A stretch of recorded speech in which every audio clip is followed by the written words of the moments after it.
Noong Disyembre 1, 1963 naganap ang isang hindi inaasahang insidente habang nagbabarena sa balon bilang 11 sa gas field ng Soviet. Nagkaroon ng pagsabog. Ang sumunod ay isang apoy na hindi masukat ang laki, isang umuugong na haligi ng apoy na walang tigil na nagliyab sa loob ng maraming taon, araw-araw. At para sa solusyon, ginawa ng mga Soviet ang pinakamagaling nilang gawin. Binomba nila ito ng nuclear. Binomba ng Rusya ang sarili nila gamit ang bombang mas malakas pa sa ibinagsak sa Hiroshima. Nakakagulat, di ba? Sa loob ng 23 segundo na lutas ng bombang ito, ang 3 taong problema. Noong taglagas ng 1966 sa gitna ng isang liblib na disyerto sa Uzbekistan, pinasabog ng Unyong Soviet ang isang nuclear bomb sa isang nasusunog na gas field. Hindi lang ito minsan nangyari. Paulit-ulit na nagsagawa ng nuclear na pagsabog ang Russia. Ito ang panahon kung kailan natupad ng pagmamahal ng Russia sa mga nuclear ang kanilang mga ambisyon. Ngunit kapalit nito ay ang kapakanan ng kanilang mga mamamayan.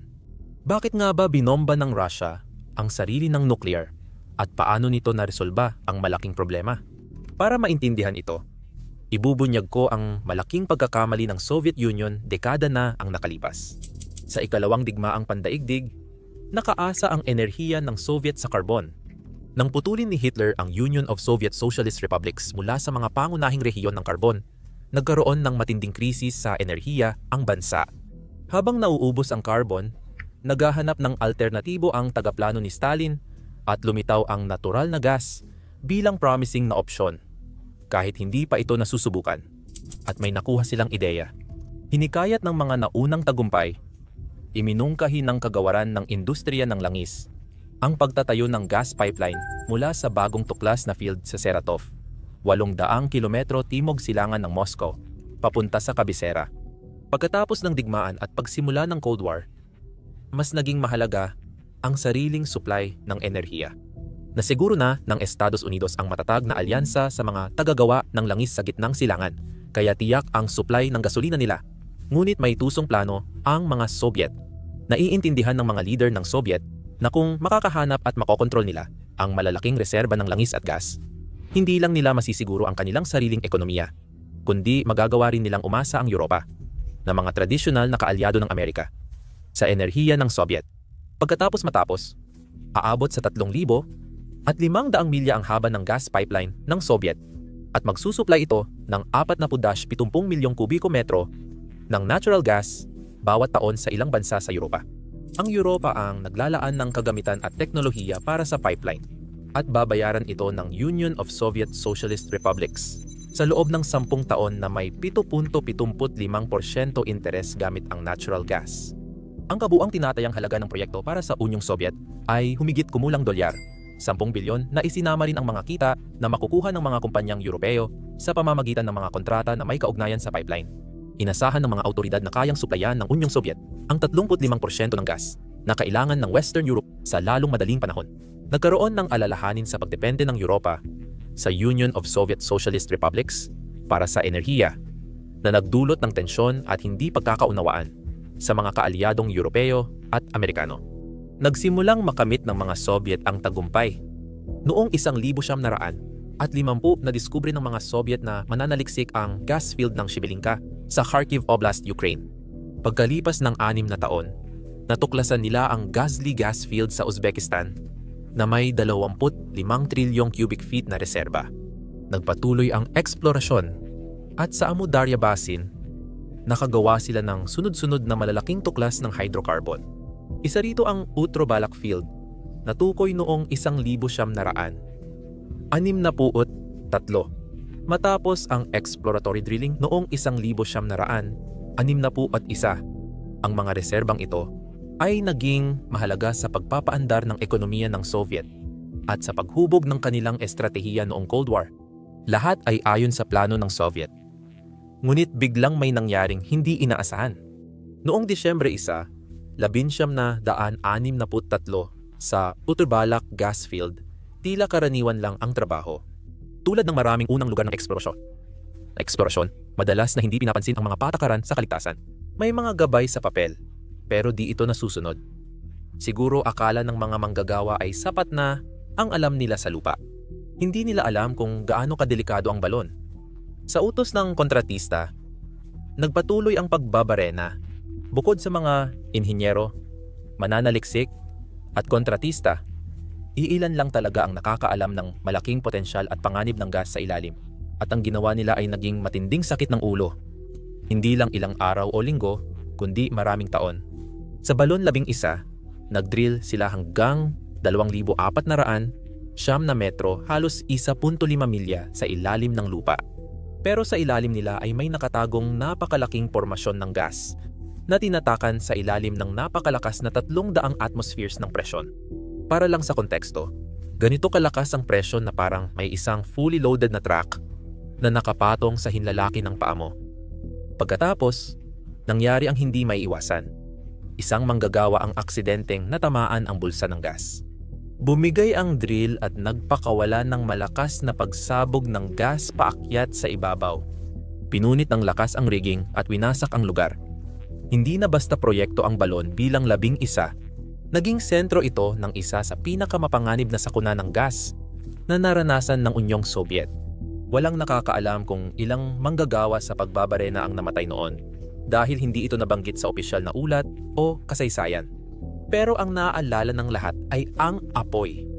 Sa kung anong paraan, sa gitna ng kaguluhan ng pagsabog, may apoy na nagpasiklab sa tumatakas na gas. Ang sumunod ay isang apoy na hindi masukat ang laki. Isang umugong na haligi ng apoy na walang tigil na nagliyab sa loob ng 1,064 na araw. Araw-araw, tinutupok nito ang halos 12 milyong kubikong metro ng natural gas. Naglalaho sa kalangitan sa isang malaking pagsabog. Sobrang init na parang araw ang gabi sa paligid. Kitang-kita ang mga apoy kahit sa malayo lampas ng abot tanaw. At ang hangin ay kumikilos dahil sa matinding init. Hindi lang nasira ng sakuna ang bukirin, tinamaan din ang lokal na ekosistema. Si Kamil Mongolshev, pinuno ng task force na nag-apulan ng apoy, ay nagtala sa diary. Ipinapakita niya rito ang mga eksenang mahirap isipin dahil sa tindi ng trahedya. Binanggit niya na sa gabi, ang mga kawan ng ibong lumilipat at ulap ng insekto na naakit sa liwanag ay nahulog sa naglalagablab na sayaw ng kamatayan at nasusunog bago makarating sa lupa. Sa katunayan, marami ang nagsasabi na kung nangyari ang insidenteng ito bago ang panahon ng industrialisasyon, maaaring naniwala ang mga tao na ito ay patunay ng isang hindi nakikitang supernatural na kapangyarihan o kaya'y gawa ng isang relihiyosong kulto. Kahit matindi, maniwala ka, 3 taon ay malayo pa sa record ng pinakamahabang nasusunog na apoy. Ayon sa siyentipiko, ang pinakamatagal na apoy sa mundo ay nasusunog na ng 6,000 taon. Ito ay isang lugar na kilala bilang Burning Mountain sa Australia.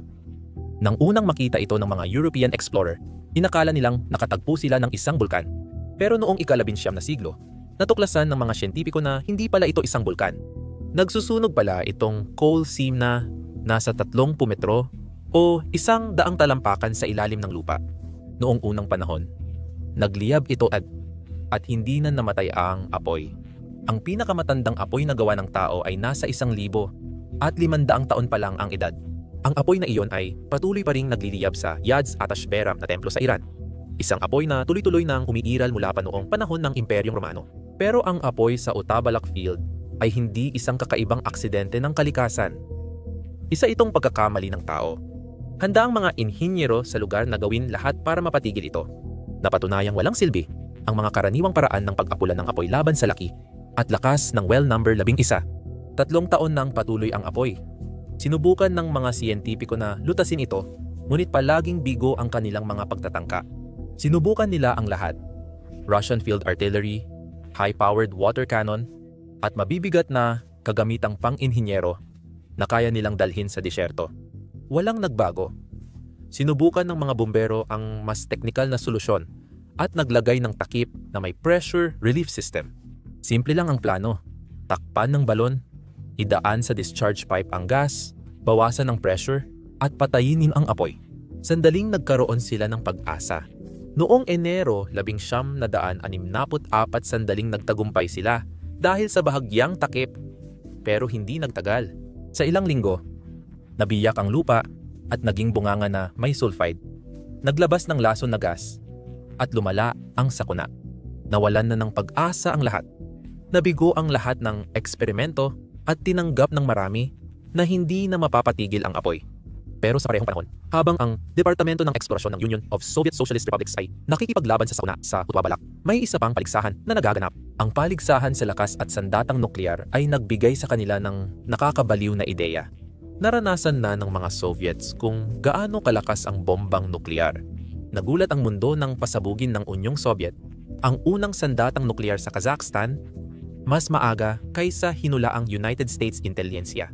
Sumunod dito ang matinding paligsahan kontra Estados Unidos para pag-aralan at talunin ang susunod na henerasyon ng sandata, ang hydrogen bomb.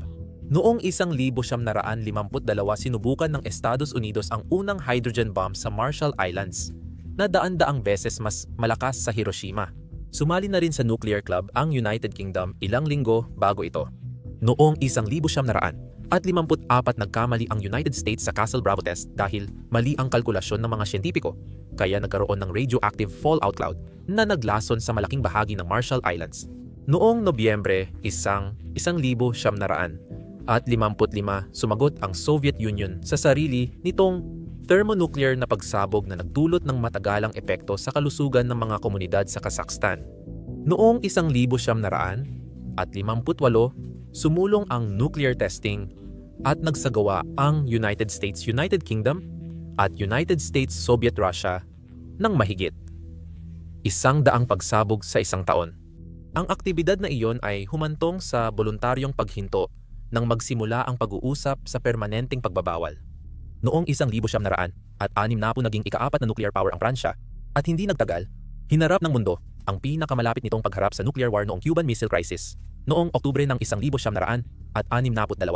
Noong 1963,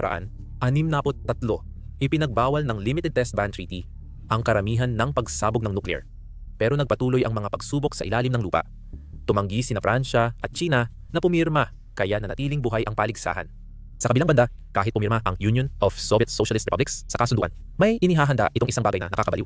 Sa Union of Soviet Socialist Republics, pinagsama ang technical na kaalaman mula sa nuclear testing at ang kagustuhang mapatigil ang malaking apoy ng gas. Kaya iminunungkahi ng mga Soviet na inhinyero na gumamit ng nuclear bomb para patayin ang apoy sa balon 11. Pagsapit ng tag-init ng 1964, naabot na ng mga opisyal ng Soviet ang sukdulan ng kanilang pasensya.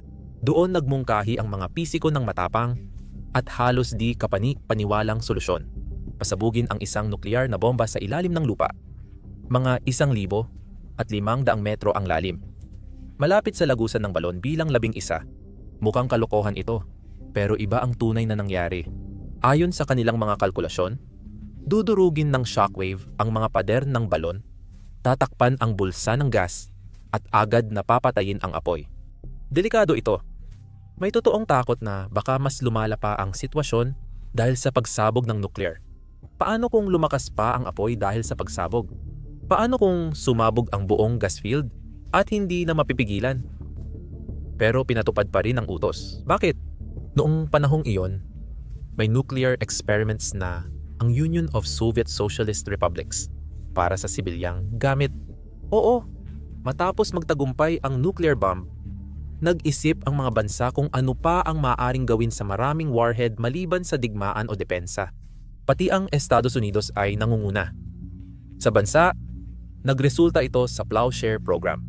Planong gamitin ang nuclear na pagsabog sa mga proyektong pang-inhinyeriya. Madali lang ang lohika. Ang nuclear na pagsabog ay kayang gawin sa ilang segundo ang mga gawain na aabutin ng buwan gamit ang tradisyonal na pagbabarena, pagpapasabog, o paghuhukay, at mas mura pa. Nakita rin ng mga Soviet ang potensyal nito. Noong Cold War, habang akala ng marami na ang nuclear explosion ay sandata lang, lihim itong inihanda ng Union of Soviet Socialist Republics para sa kapayapaan. Dito nagsimula ang programang numero 7. Mga nuclear na pagsabog para sa pambansang ekonomiya.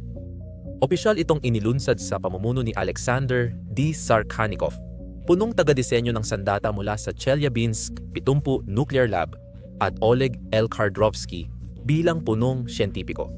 Noong una, ginaya ng programa ang United States sa nuclear excavation at oil stimulation. Pero matapos 5 taon, umabot ito sa 6 o 7 aplikasyon na sangkot ang 10 Soviet ministeryo. Si S. Efrem Pislovsky, dating ministro ng Medium Machine Building Ministry, ang pangunahing taga-suporta at puwersa sa likod ng programang nuklear ng Soviet. Dahil humanga siya sa plowshare ng Amerika, naniwala si Slavsky na kaya ng mga pagsabog ng nuklear na baguhin ang industriya. Noong Enero 15, 1965, sa utos ni Efrem Pislovsky, ibinaba ng mga Soviet ang 140 kiloton na nuclear na aparato sa nagyeyelong lupa, 178 metro sa ilalim ng lupa sa Chagan site sa Hilagang Kazakhstan. Pagputok nito, nabuo ang malaking hukay na napuno agad ng tubig, kaya nagkaroon ng artipisyal na lawas sa gitna ng kapatagan ng Kazakh. Si Slavsky, kilala sa pagiging palabas, di umano'y unang lumangoy sa radyaktibong tubig nito. Simula noon, mas malaki na ang pangarap ng programang numero 7. Hindi na lang nuclear na aparato para sa paghuhukay ang gamit nito. Gagamitin ito para pataasin ang produksyon ng langis, gumawa ng imbakan sa kuweba at salt dome, at pamatay ng nagliliyab na gas well. Sa parehong taon, ang programang nuclear na paghuhukay ng Soviet ay tumuon sa isang bagong matapang na layunin. Ang baguhin ang mapa ng mismong Russia. Ang Volga River Basin at Caspian Sea ay lumiit sa mga dekada dahil sa klima at walang tigil na gamit ng mga lungsod at agrikultura. Ang solusyon ay 112 kilometrong kanal na magdadala ng tubig mula Arctic ng Pechora River patungong Kama, tapos pababa sa Volga at Caspian. Ang pangunahing hadlang ay 65 kilometro ng mataas na lupa sa gitna ng ruta. Sa mga Soviet na inhinyero, hindi ito problema kundi pagkakataon. Ang solusyon nila ay basta pasabugin ang matigas na lupa gamit ang daan-daang nuklear na aparato. Nagpapaputok ng hanggang 20 sabay-sabay. Ang lakas na aabot sa 3,000 kiloton katumbas ng 200 Hiroshima bomba ay pakakawalan doon. Parang baliw pakinggan, di ba? Pero totoo, mura, mabilis, at kahit sa papel lang, nakakagulat ang bisa ng programa. Gustong-gusto ito ng mga inhinyero. Gustong-gusto ring ito ng gobyerno. Ang mga naunang tagumpay nito ang nagbigay daan sa mas matapang na hakbang, ang paggamit ng nuclear bomb para solusyonan ang malaking problema, pagpapatigil ng gas fire sa Urtubolak.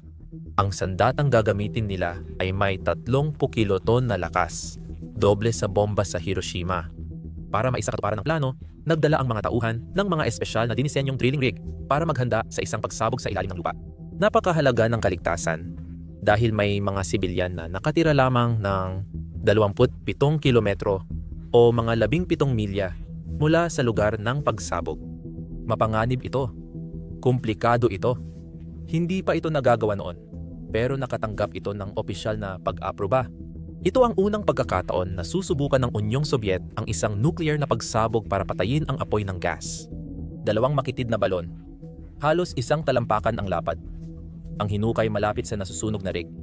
Bawat isa ay umabot sa lalim na humigit kumulang 1,400 metro o mga 4,573 talampakan at huminto lang ng 35 metro mula sa lagusan ng balon bilang 11. Sa isang balon, nagbaba ang mga inhinyero ng 30 kiloton nuclear bomb.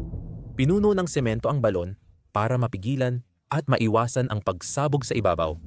Kontrol ang pinakamahalaga, lalo na't napakalapit ng ganitong kalakas na kapangyarihan sa isang mataong lugar. Matapos ang lahat ng paghahanda, iniutos at pinasabog ang bomba. Inilarawan ng pahayagang Soviet na Pravda Vostoka ang eksena. Noong malamig na taglagas ng 1966, isang malakas na lindol ang yumanig sa mapuputing buhangin at damo ng disyerto. Umangat ang maalikabok na ulap sa kapatagan at unti-unting namatay ang kahel na apoy ng naglalagablab na balon. Dahan-dahan muna, tapos bumilis hanggang sa kumurap at namatay. Matapos ang 1,064 na araw, bumalik ang katahimikan. Wala na ang umaatungal na bugso ng gas. Matapos ang 3 taon ng walang humpay na apoy, Natapos ito sa loob lamang ng 23 segundo. Parang himala, di ba? Sa totoo lang, ito ay mahika ng agham. Ang nuclear na aparato ay pinasabog sa ilalim ng lupa, malapit sa tumatagas na imbakan ng gas, sa inihandang butas. Hindi tulad ng tubig o kemikal na pamamaraan. Hindi lang nito pinalalamig ang apoy, kundi tinatanggal nito ang mismong pinagmumulan ng pagsiklab. Dahil sa matinding presyon sa imbakan ng gas, karaniwang nagkakaroon ng tagas sa mga bitak ng bato. Ang shockwave ng pagsabog ng nuclear ay nagpapaguho at tinatatakan ang mga bitak sa bato, hinaharangan ang pagdaloy ng gas. Hindi sisiklab ang apoy kung walang panggatong, kaya namamatay ito. Ang tagumpay sa Balon 11 ay nagligtas ng bilyon-bilyong kubikong metro ng gas. Unang beses sa kasaysayan na ginamit ang nuclear bomb para apulain ang apoy sa langis o gas. Pero hindi iyon ang huling insidente. Sa mga sumunod na taon, paulit-ulit ginamit ng mga inhinyerong Soviet ang matinding paraang ito para kontrolin ang sumabog na balon. Ilang buwan lang ang lumipas. Isang sunog sa Pamuk gas field ang kumalat sa ibabaw sa pamamagitan ng maraming butas ng balon. Dahil sa naunang tagumpay, tinantiyan ng mga inhinyero na sapat na ang 47 kiloton na bombang ililibing ng 244 kilometro sa ilalim ng lupa para magawa ang trabaho. Inulit nila ang proseso. Mag-drill, ibaba ang aparato, selyuhan ng semento, pasabugin. Ilang araw matapos nito, nawala na ang apoy. Noong Mayo ng 1972, isang tagas ng gas na 2 taon nang nasusunog sa Miski Field sa timog silangang Turkmenistan ay napatahimik gamit ang isa pang pagsabog sa ilalim ng lupa. Noong Hulyo, isa na namang sunog sa Ukraine ang naapula gamit ang 3.8 kiloton na pagsabog sa 2.4 metro o 1.5 milya sa ilalim ng lupa. Ang huling kilalang pagtatangka ay naganap noong 1981 sa Kumshinskoye gas field sa nagyayelong hilagang silangang baybayin ng European Russia. Alam kong mali ang pagbigkas ko ng lahat ng pangalang ito. Sa pagkakataong ito, 37.6 kiloton na pagsabog ang ginawa sa lalim na 1,511 metro. Pero hindi ayon sa plano ang nangyari. Hindi tiyak ang eksaktong lokasyon ng tagas at hindi ito naipinid ng pagsabog. Kaunting impormasyon lang ang inilabas. Pero nagkamali ang mga Soviet kaya kinailangan nilang mag-drill ng dagdag na relief well. Ang pagsabog sa Pamuk gas field ang pinakamalalim at pinakamalakas na nuclear firefighting attempt sa kasaysayan ng Soviet. Sa kabuuan, 124 na mapayapang nuclear explosion ang isinagawa ng Unyong Soviet sa kanilang teritoryo, 5 para apulahin ang mga nasusunog na gas well. Minsan, maganda lang pakinggan ang ilang bagay pero hindi pala maganda sa realidad. Dito, pinag-uusapan natin ang nuclear na nagdudulot ng nakamamatay na radyasyon. Kung iisipin, paano ang radyasyon? Mas nauna ka pa sa karamihan ng siyentipiko noon. Magulo talaga ang realidad. Madalas mahirapan ang mga eksperimento dahil sa malalaking fallout. Nagdulot din ang mga pagsabog ng mga kuweba na nanatiling sobrang radioactive. Sa steam power experiments, pinakuluan ng pagsabog ang tubig sa ilalim ng lupa, ngunit hindi tiyak ang resulta. Minsan biglang lumalabas ang radioactive na singaw sa ibabaw. Sa Chagan Reservoir, site ng unang Soviet nuclear excavation noong 1965, may sariling kwento ang antas ng radyasyon. Noong dekada 90, 100 beses pa rin ang radyasyon sa gilid ng bunganga kumpara sa natural. At ang tubig sa loob ay may radionucleotide na 100 beses labis sa pamantayan ng inuming tubig. Ibig sabihin, masyadong kontaminado ang tubig dito para mainom. Pero kapag 100 at 50 metro ang layo, normal na ang radyasyon.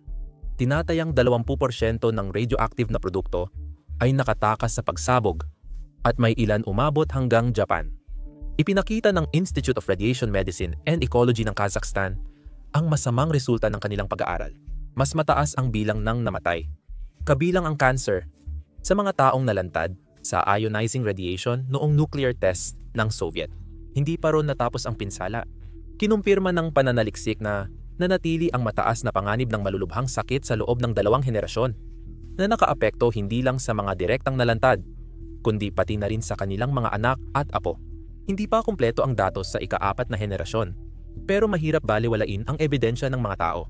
Sa mga baryong malapit sa dating Semipalatinsk test site, may mga batang ipinanganak na walang mga paa at kamay o may cancer bago pa makapasok sa paaralan. Hindi lubusang napatunayang ligtas ang sunog sa gas ng otobalak kahit itinuturing ng Unyong Soviet na matagumpay at walang tagas ng radyaktibidad. Upang suportahan ang pahayag na ito, hindi kailanman naglabas ang mga Soviet ng detalyadong independenteng pagsusuri ng radyasyon. Kaya ang mga katiyakan na walang panganib ay hindi kailanman napatunayan ng mga independenteng tagasuri. May mga tumira at nagtrabaho roon matapos ang pagsabog. Pero di tiyak kung may pangmatagalang epekto sa kalusugan.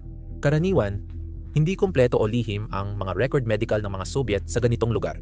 Ang Semipalatinsk o Chagan Crater ay iniulat na may radyasyon, ngunit itinago ito ng Unyong Soviet, kaya tuloy ang programa ng walang pampublikong pagsusuri. Dahil sa hayagang pagsabog sa Chagan at Otrabalak, nagreklamo ang Estados Unidos. Naniniwalang lihim itong pagsubok ng armas at labag sa 1,763 partial test ban treaty. Kaya napilitang pumirma ang Unyong Soviet sa Peaceful Nuclear Explosions Treaty noong 1976. Nagpatupad ito ng mahigpit na limitasyon. Walang pagsabog na lalampas sa 150 kilotons. Walang serye ng mga pagsabog ang maaaring umabot ng higit sa 1,500 kilotons. Lahat ng partido ay dapat magbahagi ng datos, payagan ang inspeksyon, at makipagtulungan sa verifikasyon. Para sa Moscow, isa sa pangunahing dahilan ay ang Kama-Petra Canal, isang megaproyekto na mangangailangan ng dose hanggang daan-daang nuclear na pagsabog para malampasan ang mataas na lupa. Noon pa, iniurong na ng Estados Unidos ang ambisyon nito sa sa ilalim ng Plowshare Program. Kahit 150 kiloton na aparato pwedeng magdulot ng matinding kontaminasyon.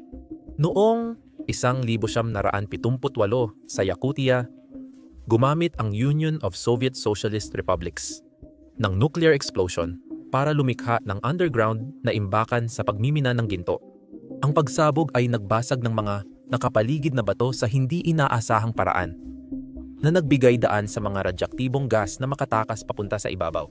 Nadumihan ang lupa't mga halaman, kaya napilitang lumikas ang mga residente at idineklarang delikado ang lugar sa loob ng mga dekada.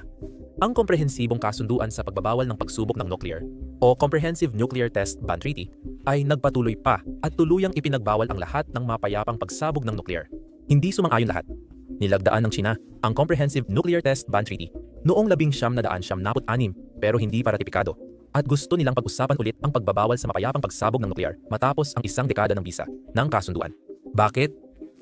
Para sa Rusya at China, pangalawa lang ang panganib ng radyasyon. Ang pangunahing layunin nila ay nanatiling simple, panatilihin ang opsyon na gumamit ng nuklear para man ito sa militar na kapangyarihan o sa industrial na layunin. Ang mga alalahanin tungkol sa pagtagas ng radyaktibo na maaring tumawid sa mga hangganan ay bihirang manaig laban sa kanilang mga estratehikong ambisyon. Noong 2010 iminungkahi ng ilan ang paggamit ng pagsabog ng nuklear para mapigilan ang pagtagas ng langis mula sa Deepwater Horizon sa Golpo ng Mexico. Tinanggihan ng United States ang ideya dahil mas mataas ang gastos ng nuklear na pagsabog kaysa sa perang nais nilang ipunin. Hindi pa rin nag-iba ang pananaw ng Rusya. Matapos bumagsak ang Unyong Soviet, sinikap pa rin nitong panatilihin ang impluwensya sa Kazakhstan, na pinakamalaking tagagawa ng uranium sa mundo, habang ika-6 ang Rusya. Kitang-kita ang desperasyon nito sa uranium at nuklear na lakas. Ang pagkontrol sa yamang ito ay hindi lang ekonomikong bentahe, kundi makapangyarihang panagot din sa pandaigdigang politika ng enerhiya at seguridad. Noong Agosto 2025, sinimulan ang pagtatayo ng unang planta ng nuklear ng Kazakhstan sa nayon ng Olkin, rehiyon ng Almaty, sa baybayin ng lawa ng Balkhash. Inaasahang aabutin ng hindi bababa sa 1 dekada bago matapos ang proyekto na may kabuuang puhunan na nasa $14 hanggang $15 bilyon. Napili ang Rusya na manguna sa pagtatayo ng unang planta, habang ang China naman ang mangunguna sa pagdevelop ng 2 pang karagdagang planta. Ang ironya, umabot sa 1.5 milyong tao ang nalantad sa radyasyon dahil sa nuclear test ng Soviet. Hindi kailanman binalaan ang mga residente tungkol sa mga panganib. Ang iba pa nga ay hinikayat pang panoorin ang mga ulap na hugis kabute mula sa mga itinalagang lugar ng panonood. Nagpatuloy ang mga tao sa pagsasaka at pag-inom ng tubig mula sa kontaminadong lupa. Pagkatapos ng 1,900, isa domoble o trumiple ang kaso ng leukemia, thyroid cancer at breast cancer sa mga lugar na nalantad sa radyasyon kumpara sa national average. Mas mataas din ang kaso ng depekto sa kapanganakan at mutasyong henetiko kaysa normal. At gayunpaman, tila nakalimutan ng bansa ang lahat ng ito. Paulit-ulit na iniuugnay ang kapalaran nito sa Russia habang patuloy na pinapahirapan ang mga tao sa Kazakhstan sa walang katapusang kakulangan sa kuryente. Sa mga susunod na taon, hindi lang Russia, kundi halos lahat ng bansa ay mag-aagawan sa uranium. Bakit? Bumalik na ang karera ng mga sandatang nuklear na bumagal noong huling bahagi ng ika-20 siglo. Sa ngayon, 9 na bansa, ang Estados Unidos, Pransya, United Kingdom, Russia, India, Pakistan, Israel, China at Hilagang Korea ay sama-samang may hawak ng humigit kumulang 13,000 na sandatang nuklear. Sapat na yon para lipulin ang sibilisasyong pantao ng ilang ulit. At hindi sila tumitigil. Ang mga bansang may sandatang nuklear ay gustong dagdagan ang kanilang imbakan, habang ang iba namang bansa ay nagmamadaling maging independenteng nuklear na kapangyarihan.